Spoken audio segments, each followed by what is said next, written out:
ಸ್ನೇಹಿತರೆ, ಸ್ಪೋಕನ್ ಹಿಂದಿ ತರಗತಿಯ 5ನೇ ದಿನಕ್ಕೆ ನಿಮ್ಮೆಲ್ಲರಿಗೂ ಸ್ವಾಗತ. ಈಗ ನಾವು ಬಹಳಷ್ಟು ವಿಚಾರಗಳನ್ನು ತಿಳ್ಕೊಳ್ತಾ ಇದ್ದೀವಿ. ಹಾಗೆ ಪ್ರತಿಯೊಂದು ದಿನ ಮುಂದೆ ಹೋದ ಹಾಗೆ ಹಿಂದಿನ ದಿನದ ಪಾಠಗಳನ್ನು ಮತ್ತೊಮ್ಮೆ ನೆನಪು ಮಾಡ್ಕೊಳ್ತಾ ಇರಿ. ಯಾಕಂದರೆ ನಾವು ಹೊಸ ಭಾಷೆಯನ್ನು ಕಲಿಬೇಕಾದ್ರೆ ಪ್ರತಿಯೊಂದು ಸಹ ಮುಖ್ಯ ಆಗುತ್ತೆ. ಅದನ್ನು ನಾನು ಹಳೆಯದನ್ನು ಹಾಗೇ ಬಿಟ್ಟು ಹೋದರೆ ಮುಂದಿನ ಪಾಠಗಳು ಸ್ವಲ್ಪ ಕಠಿಣ, ಸ್ವಲ್ಪ ಕಷ್ಟ ಅಂತ ಅನ್ನಿಸ್ಬೋದು. ಆದರೆ ಆ ಹಳೆಯ ಪಾಠಗಳದ್ದು ಟಚ್ ನಿಮಗೆ ಇದ್ದರೆ ಇದು ತುಂಬ ಈಸಿ ಆಗ್ತಾ ಹೋಗುತ್ತೆ. ಸೊ ನಿನ್ನೆ ನಾನು ಏನು ಟೆಸ್ಟ್ ಹೇಳಿದ್ದೆ, ಆ ಟೆಸ್ಟ್ ಹೇಗಿದೆ, ಅದರ ಬಗ್ಗೆ ಏನೇನು ಆನ್ಸರ್ ಹೇಗೆ ಬರುತ್ತೆ ನೋಡ್ತಾ ಹೋಗೋಣ. ನೋಡಿ, ದೇಖ್, ಚಲ್ ಎಲ್ಲ ಕ್ರಿಯೆಗಳನ್ನು ಕೊಟ್ಟಿದ್ದೆ. ಅದನ್ನು ಸಿಂಪಲ್ ಪ್ರೆಸೆಂಟ್ ಟೆನ್ಸಲ್ಲಿ ಹೇಗೆ ಅದನ್ನು ಕಂಪ್ಲೀಟ್ ಮಾಡಬೇಕು ಸೆಂಟೆನ್ಸಸ್ನ ಅಂತ ಹೇಳಿದ್ದೀನಿ. ಮೈ ಆಂಖೋನ್ ಸೆ ದೇಖ್ತಾ ಹೂँ ಬಂತು. ಯಾಕಂದರೆ ಮೈ ಅಂದರೆ ನಾನು, ಅಂದರೆ ನಾನು ಬಂದಾಗ, ಮೈ ಬಂದಾಗ ಹೂವಿಂದ ಎಂಡ್ ಆಗಬೇಕು. ಇದು ಬೇಸಿಕ್, ತುಂಬ ಸಲ ಹೇಳಿದ್ದೀನಿ, ನೆನಪಲ್ಲಿ ಇಟ್ಕೊಳ್ಳಿ. ಹಾಗೆ ಹಮ್ ಪೈರೋನ್ ಸೆ ಚಲ್ತೆ ಹೇ, ಕಾಲುಗಳಿಂದ ನಡೆಯುತ್ತೇವೆ. ಚಲ್ತೆ ಹೇ, ಹಮ್ ಅಂದರೆ ಬಹುವಚನ ಪ್ಲೂರಲ್ ಫಾರ್ಮ್. ಹಾಗೆ ತೂ ಏಕವಚನ ಸಿಂಗ್ಯುಲರ್. ಮಾರ್ತಾ ಹೇ, ತೂ ಹಾತ್ ಸೆ ಮಾರ್ತಾ ಹೇ. ತುಮ್ ಮುಹ್ ಸೆ ಬೋಲ್ತೆ ಹೋ. ತುಮ್ ಅಂದರೆ ಹೋ ಇಂದ ಎಂಡ್ ಆಗಬೇಕು. ಇಲ್ಲಿ ನಮ್ಮ ಈಕ್ವಲ್ ಏಜ್, ಸಮಾನ ವಯಸ್ಕರಿಗೆ ಯೂಸ್ ಮಾಡ್ತೀವಿ. ತುಮ್ ಮುಹ್ ಸೆ ಬೋಲ್ತೆ ಹೋ. आगे का वाक्य, आप किताब पढ़ते हैं. आप बड़े भी हो सकते हैं या बहुवचन भी हो सकता है. आप किताब पढ़ते हैं. पढ़ते ಏಕಾರ ಅಂತಂದರೆ ಅದು ಬಹುವಚನ, ಪ್ಲೂರಲ್ ಫಾರ್ಮಲ್ಲಿ ಇದೆ ಅಂತ. आप किताब पढ़ते हैं. पिताजी अखबार पढ़ते हैं. ಹಾಗೆ यह नाक रगड़ता है ಏಕವಚನ. ये पेट पकड़ते हैं. ये ಬಹುವಚನ या ರೆಸ್ಪೆಕ್ಟ್. ये ಇವರು. ಪೇಟ್ ಪಕಡ್ತೆ ಹೇ. ವಹ ದಾಂತ್ ಮಾಂಜ್ತಾ ಹೇ ಅಂದರೆ ಅವನು ಹಲ್ಲು ಉಜ್ಜುತ್ತಾನೆ. ವಹ ಅಂದರೆ ಅವನು ಏಕವಚನ್. ಹಾಗೆ ವೇ ಹಿಂದಿ ಸೀಖ್ತೆ ಹೇ. ನೋಡಿ, ಇದನ್ನು ನೀವು ಕಲಿಬೇಕಾದ್ರೆ ಹಾಗೆ ಪ್ರಶ್ನೆಗಳನ್ನು ಕಲಿಬೋದು. ಅಂದರೆ ಹೌ ಟು ಆಸ್ಕ್ ಕ್ವೆಶನ್ಸ್, ಅಂದರೆ ಪ್ರಶ್ನೆಗಳನ್ನು ಹೇಗೆ ಕೇಳೋದು. ವೇ ಕ್ಯಾ ಸೀಖ್ತೆ ಹೇ. वे हिंदी सीखते हैं. ಹಾಗೆ प्रधानमंत्री भाषण करते हैं. प्रधानमंत्री क्या करते हैं. प्रधानमंत्री भाषण करते हैं. भाषण कौन करते हैं. भाषण ಪ್ರಧಾನಮಂತ್ರಿ ಕರ್ತೆ ಹೇ. ಹೀಗೆ ಈ ರೀತಿ ಉತ್ತರಗಳು ನಿಮ್ಮಲ್ಲಿ ಹೇಗೆ ನೀವು ಬರೆದಿಟ್ಕೊಂಡಿದ್ದೀರಾ ಅದನ್ನು ಕ್ರಾಸ್ ಚೆಕ್ ಮಾಡಿಕೊಳ್ಳಿ. ಈಗ ನಾವು ಇವತ್ತು ಚರ್ಚೆ ಮಾಡೋ ವಿಷಯ ಸಂಬಂಧಕಾರಕ. ಅದರಲ್ಲಿ ಬರುತ್ತೆ ಕಾ, ಕೆ, ಕಿ, ರಾ, ರೇ, ರಿ, ನಾ, ನೇ, ನಿ ಹಾಗೆಲ್ಲ ಅದು ಬರುತ್ತೆ. ಈ ಸಂಬಂಧಕಾರಕ ಅನ್ನೋದು ತುಂಬ ಇಂಪಾರ್ಟೆಂಟ್. ಯಾಕೆ ಅಂದರೆ ಈ ಎರಡು ನೌನ್ಸ್ ಇರ್ಬೋದು, ಅಥವಾ ಪ್ರನೌನ್ಸ್, ಒಂದು ನೌನ್ ಒಂದು ಪ್ರನೌನ್ ಇರ್ಬೋದು, ಇದ್ರ ಮಧ್ಯೆ ರಿಲೇಷನ್ಶಿಪ್ ಹೇಳಬೇಕಾಗುತ್ತೆ. ಈಗ ಎರಡು ನೌನ್ಸ್ ಇದೆ. ಈಗ ಪಿತಾ ಬೇಟ ಇದ್ದರೆ ಆ ಇಬ್ಬರ ಮಧ್ಯೆ ಸಂಬಂಧ ಹೇಳಬೇಕಲ್ಲ. ಈಗ ರಾಜ ಮತ್ತು ಬೇಟ ಅಂತ ಇರುತ್ತೆ. ರಾಜ ಬೇಟಗೆ ಮಧ್ಯದಲ್ಲಿ ಸಂಬಂಧ ತೋರಿಸೋದಕ್ಕೆ ಒಂದು ಕಾರಕ ಬೇಕು, ಅಂದರೆ ಪ್ರತ್ಯಯ. ಅದನ್ನೇ ನಾವು ಸಂಬಂಧಕಾರಕ ಅಂತ ಹೇಳ್ತೀವಿ. ಅಂದರೆ ರಾಜ ಕಾ ಬೇಟ, ಆ ರೀತಿ. ಈಗ ನೋಡಿ, ಕಾ, ಕೆ, ಕಿ ಅನ್ನೋದು ಎಷ್ಟು ಇಂಪಾರ್ಟೆಂಟ್ ಅಂದರೆ ಹಿಂದಿನಲ್ಲಿ ಕಾ ಅಂದರೆ ಆ ಇಂದ ಎಂಡ್ ಆಗಿದೆ ನೋಡಿ, ಅಕಾರ ಅಂತ. ಅದು ಪುಲ್ಲಿಂಗ ಏಕವಚನ ಇಂಡಿಕೇಟ್ ಮಾಡುತ್ತೆ. ಕೆ ಇಂದ ಎಂಡ್ ಆಗಿದ್ದರೆ ಅಂದರೆ ಕೆ ಇದ್ದರೆ ಅದು ಪುಲ್ಲಿಂಗ ಬಹುವಚನ ಇಂಡಿಕೇಟ್ ಮಾಡುತ್ತೆ. ಕಿ ಇದ್ದರೆ ಸ್ತ್ರೀಲಿಂಗ ಏಕವಚನ ಮತ್ತು ಬಹುವಚನ ಎರಡಕ್ಕೂ ಅದೇ ಬರುತ್ತೆ. ಈಗ ನೋಡೋಣ ಹೇಗೆ ಇದು ಸಂಬಂಧಕಾರಕ ಎರಡು ಸಂಜ್ಞಾ ಅಥವಾ ಸರ್ವನಾಮಗಳನ್ನ ಜಾಯಿನ್ ಮಾಡ್ತಾ ಹೋಗುತ್ತೆ, ಸಂಬಂಧನ, ರಿಲೇಷನ್ಶಿಪ್ಪನ್ನು ತೋರಿಸ್ತಾ ಹೋಗುತ್ತೆ ಅಂತ. ಮೊದಲನೇದೇನಿದೆ, ದಶರಥ್ ಕಾ ಬೇಟ ರಾಮ್ ಹೇ. का बेटा, का यूज़ आಗಿದೆ ಇಲ್ಲಿ. ಯಾಕೆ मैंने का प्रयोग यहाँ क्यों किया, क्योंकि का के आगे का शब्द ಅಂದರೆ ರೈಟ್ ಸೈಡಲ್ಲಿ ಏನಿದೆಯಲ್ಲ ಬೇಟಾ ಅಂದರೆ ಏಕವಚನ್ ಪುಲ್ಲಿಂಗ್. ಇಸಿಲಿಯೇ ದಶರಥ್ ಕಾ ಬೇಟಾ ರಾಮ್ ಹೇ. ದಶರಥನ ಮಗ ರಾಮ ಅಂದರೆ ಸಂಬಂಧ ಬತಾ ರಹಾ ಹೈ. ದಶರಥ್ ಕೆ ಬೇಟೆ ಕಾ ನಾಮ್, ಬೇಟೆ ರಾಮ್ ಅವ್ರ ಲಕ್ಷ್ಮಣ್ ಹೇ. ನೋಡಿ, ಇಲ್ಲಿ ಬೇಟ ಇದ್ದಿದ್ದು ಇಲ್ಲಿ ಬೇಟೆ ಆದ ಕೂಡಲೇ ಕಾ ಇದ್ದಿದ್ದು ಕೆ ಆಯಿತು. ಯಾಕೆ, ಪುಲ್ಲಿಂಗ ಬಹುವಚನ್. ಬೇಟೆ ರಾಮ್ और लक्ष्मण है. दशरथ की पत्नी कौशल्या है. दशरथ एक है, उसके बारे में हम देखने नहीं. आगे का शब्द कौन सा है, संबंध कारक के आगे का शब्द पत्नी, स्त्रीलिंग, इसलिए की. दशरथ की पत्नी कौशल्या है. दशरथ की पत्नियां, स्त्रीलिंग में की का प्रयोग ही होता है, बहुवचन में भी. दशरथ की पत्नियां कौशल्या और कैकेयी है. अंदर का, के, की संबंध बताते हैं. दो संज्ञा या सर्वनाम के बीच संबंध बताने के लिए इसका प्रयोग करते हैं. ಈಗ ನಾನು ಅಂತ ಗೊತ್ತಾಯಿತು, ಮೈ ಲಡ್ಕಾ ಹೂँ, ಮೈ ಆದ್ಮಿ ಹೂँ, ಮೈ ಅಧ್ಯಾಪಕ್ ಹೂँ, ಹಾಗೆ ಹಮ್ ಅಧ್ಯಾಪಕ್ ಹೇ, ಹಮ್ ಬಚ್ಚೆ ಹೇ, ಹಮ್ ಬಾಲಕ್ ಹೇ, ಅದೆಲ್ಲ ನಾನು ನಾನು ನಾನು ಐ ಐ ಐ ಅನ್ನೋದಕ್ಕೆಲ್ಲ ಗೊತ್ತಾಗಿದೆ. ಐ ಗೊತ್ತಾಗಿದೆ, ಮೈ ಗೊತ್ತಾಗಬೇಕಲ್ಲ. ನನ್ನ ನನ್ನ ಅನ್ಬೇಕಾದ್ರೆ ಏನಾಗಬೇಕು, ಅದ್ರ ಜೊತೆ ಒಂದು ಸಂಬಂಧಕಾರಕನ ಜಾಯಿನ್ ಮಾಡಬೇಕು. ಯಾವುದು? ಕಾ ಕೆ ಕಿ. ಅದು ಪುಲ್ಲಿಂಗ್ ಇದ್ರೆ ಕಾ, ಕೆ ಸ್ತ್ರೀಲಿಂಗ್ ಇದ್ರೆ ಕೆ, ಕಿ ಇರಬೇಕು. ಈಗ ನಾನು ಹೇಳಿದ್ದೀನಿ, ಕಾ ಪುಲ್ಲಿಂಗ್ ಏಕವಚನ್, ಕೆ ಪುಲ್ಲಿಂಗ್ ಬಹುವಚನ್, ಕಿ ಸ್ತ್ರೀಲಿಂಗ್ ಇರುತ್ತೆ. ಮೈ ಮತ್ತೆ ಕಾ ಸೇರಿದ್ರೆ ಮೇರಾ ಆಗುತ್ತೆ, ಅಂದ್ರೆ ನನ್ನ. ಹಾಗೆ ಮೈ ಮತ್ತೆ ಕಿ ಸೇರಿದ್ರೆ ಮೇರಿ ಆಗುತ್ತೆ. ಈಗ ನೋಡಿ ಉದಾಹರಣೆಗಳನ್ನ, ಎಕ್ಸಾಂಪಲ್ಸ್ ನೋಡ್ತಾ ಹೋಗೋಣ. ಮೇರಾ ಬೇಟಾ ರಾಮ್ ಹೇ. ನೋಡಿ, ದಶರಥ್ ಕಾ ಬೇಟ ಆಯಿತು. ದಶರಥನ ಒಂದು ನೌನನ್ನ ನಾವು ರೀಪ್ಲೇಸ್ ಮಾಡಿದ್ದೀವಿ. ಯಾವುದರಿಂದ? ಮೈಯಿಂದ. ಮೈ ಜೊತೆಗೆ ಆ ಸಂಬಂಧಕಾರಕ ಸೇರಿಸಿದ್ವಿ. ಯಾವುದು? ಕಾ.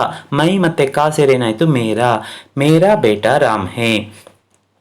मेरे बेटे राम और लक्ष्मण है. ನೋಡಿ, दशरथ के बेटे राम और लक्ष्मण, यहाँ मेरे बेटे राम और लक्ष्मण है.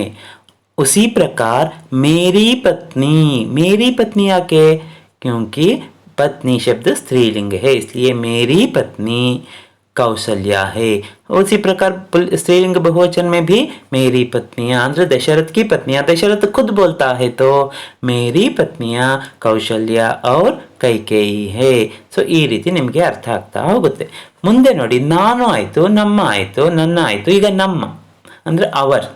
ಈಗ ನಮ್ಮ ಮಾಡಬೇಕಾದ್ರೇನು? ಅದೇ ರೀತಿ ಕಾ ಕೇಕಿನ ಹಮ್ ಜೊತೆ ಆ್ಯಡ್ ಮಾಡ್ತಾ ಹೋಗ್ಬೇಕು. ಅಂದರೆ ಹಮ್ ಪ್ಲಸ್ ಕಾ ಹಮಾರ, ಹಮ್ ಪ್ಲಸ್ ಕೆ ಹಮಾರೆ, ಹಮ್ ಪ್ಲಸ್ ಕಿ ಹಮಾರಿ.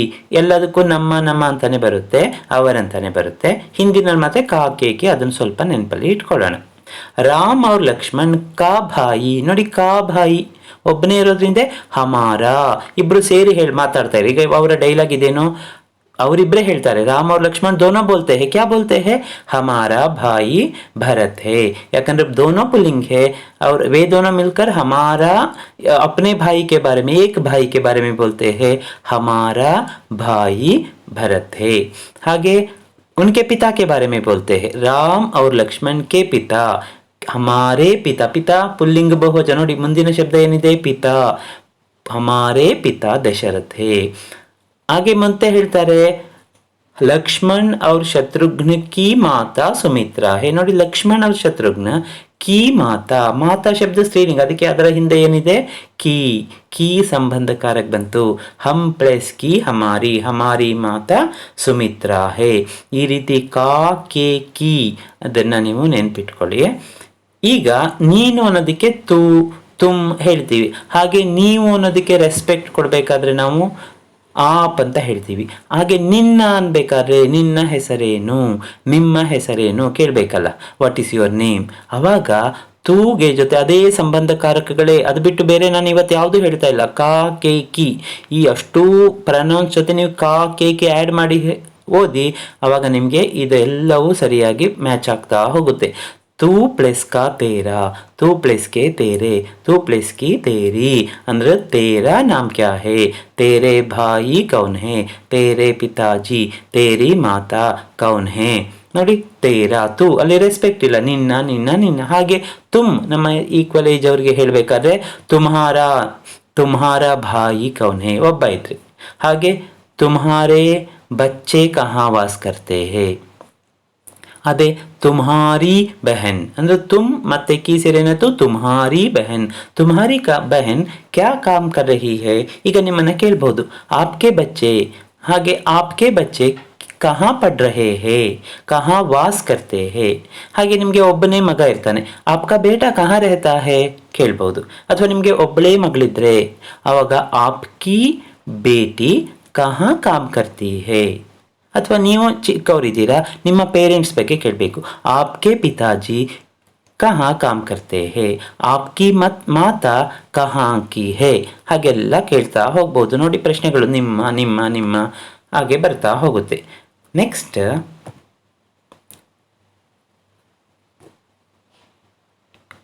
ಯಹ್ ನೋಡಿ, ಯಹ್ ಅಂದರೆ ಇದು, ಇವನು, ಇವಳು, ಇದು. ಹಾಗೆ ಅದರ ಪ್ಲೂರಲ್ ಏನು? ಎ ಇವರು.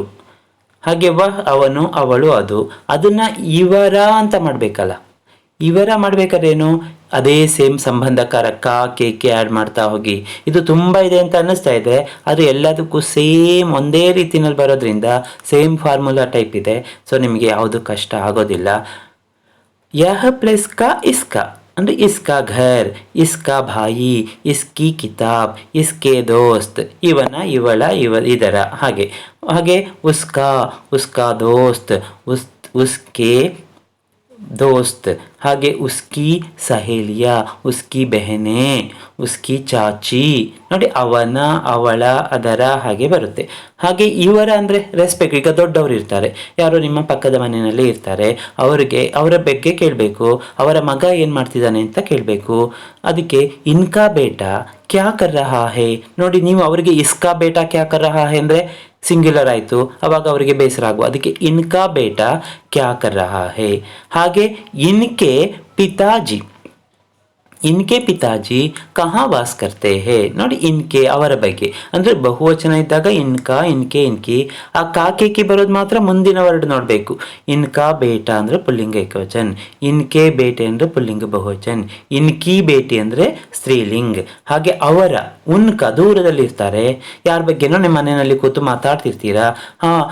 ಹೌದಾ, ಹಾಗಾದರೆ ಉನ್ಕಾ ಬೇಟಾ ಕ್ಯಾ ಕಾಮ್ ಕರ್ತಾ ಹೇ ಅಂದರೆ ಅವರ ಮಗನ ಬಗ್ಗೆ ಕೇಳ್ತಿದ್ದೀರಾ ಉನ್ಕಾ. ಅಥವಾ ಅವರ ಅಜ್ಜನ ಬಗ್ಗೆ ಕೇಳಬೇಕು, ಉನ್ಕೆ ದಾದಾ ಕ್ಯಾ ಕರ್ತೆ ಹೇ. ಅಥವಾ ಅವರ ಅಜ್ಜಿ ಬಗ್ಗೆ ಕೇಳಬೇಕು, ಉನ್ಕಿ ದಾದಿ ಕ್ಯಾ ಕಾಮ್ ಕರ್ತಿ ಹೇ. ಹೀಗೆ ನಾವು ಅದನ್ನು ಸಂಬಂಧಕಾರಕಕ್ಕೆ ಈ ಸರ್ವನಾಮ ಇದನ್ನು ಸೇರಿಸಿದರೆ ಈ ರೂಪಗಳು ಬರುತ್ತೆ. ಹೀಗೆ ಇದ್ರ ಜೊತೆಗೆ ನಾವು ಇದನ್ನು ಹೇಗೆ ಕಲಿಬೇಕು, ಅದನ್ನು ಅರ್ಥ ಮಾಡ್ಕೊಂಡಿದ್ದೀವೋ ಇಲ್ಲೋ ಅನ್ನೋದಕ್ಕೆ ನಾವು ಒಂದು ಸೆಲ್ಫ್ ಟೆಸ್ಟ್ ಕೊಟ್ಕೊಳ್ಳೋಣ. ಆ ಟೆಸ್ಟಲ್ಲಿ ನಾನು ಒಂದು ಎಕ್ಸಾಂಪಲ್ ಕೊಟ್ಟಿದ್ದೀನಿ ನೋಡಿ. ನಾಯಕ್ ಕಾ ಬೇಟಾ ಸಿನಿಮಾ ದೇಖ್ತಾ ಹೇ. ನಾಯಕ್ ಡ್ಯಾಶ್ ಬೇಟಾ ಸಿನಿಮಾ ದೇಖ್ತಾ ಹೇ. ಈ ನಾಯಕ್ ಅಂದರೆ ಹೀರೋ ಮತ್ತು ಬೇಟಾ ಈ ಎರಡಕ್ಕೂ ರಿಲೇಷನ್ಶಿಪ್ ತೋರಿಸೋದಕ್ಕೆ ಯಾವ ಕಾರಕ ಬೇಕು? ಸಂಬಂಧಕಾರಕ. ಅದೇ ನಾನು ಇವತ್ತು ಹೇಳಿರೋದು ಕಿ. ಕಾ ಅಂದರೆ ಪುಲ್ಲಿಂಗ ಏಕವಚನ ನೆನ್ಪಿಟ್ಕೊಳ್ಳಿ, ಕೆ ಪುಲ್ಲಿಂಗ ಬಹುವಚನ್, ಕಿ ಸ್ತ್ರೀಲಿಂಗ ಏಕವಚನ್ ಮತ್ತು ಬಹುವಚನ್. ಸಿಂಗ್ಯುಲರ್ ಪ್ಲೂರಲ್ ಎರಡರಲ್ಲೂ ಕೀನೇ ಬರುತ್ತೆ. First question, Rajesh dash ಬಹನ್ Ramya high. Rajesh ಕಾ ಬರಬೇಕಾ, ರಾಜೇಶ್ ಕೆ ಬರಬೇಕಾ, ರಾಜೇಶ್ ಕಿ ಬರಬೇಕಾ? ಆ ಮೂರಲ್ಲಿ ಯಾವ್ದು ಬರುತ್ತೆ ಇದನ್ನು ನೋಡ್ತಾ ಹೋಗಿ. ನಿಮಗೆ ಏನೇ ಡೌಟ್ ಬಂದರೂ ಹಿಂದಿನ ಸ್ಲೈಡಲ್ಲಿ ನೋಡಿ, ನಿಮಗೆ ಅದರದ ಡೌಟ್ ಏನಿರುತ್ತೆ ಕ್ಲಾರಿಫೈ ಆಗುತ್ತೆ. ಹಾಗೆ ವಿದ್ಯಾ ಡ್ಯಾಶ್ ಚಾಚಾ, ವಿದ್ಯಾ ಮತ್ತು ಚಾಚಾ ಮಧ್ಯೆ ರಿಲೇಷನ್ಶಿಪ್ ತೋರಿಸೋದು ಯಾವುದು? ಈ ಕಾಕೇಕಿನಲ್ಲಿ ಯಾವುದೋ ಒಂದು ಕಾರಕ, ಅದನ್ನು ನೋಡಿ. ಹಾಗೆ ಡ್ಯಾಶ್ ನಾನಿ ಅಂದರೆ ಉಸ್ಕಾ ನಾನಿನಾ, ಉಸ್ಕಿ ನಾನಿನೋ. ಸೊ ಈ ರೀತಿ ನೀವು ಪ್ರತಿಯೊಂದು ಈ 8 ಪ್ರಶ್ನೆಗಳಿಗೂ ಪ್ರಶ್ನೆಗಳೇನಿದೆ ಇದಕ್ಕೆ ಉತ್ತರವನ್ನು ನೀವು ರೆಡಿ ಇಟ್ಕೊಳ್ಳಿ.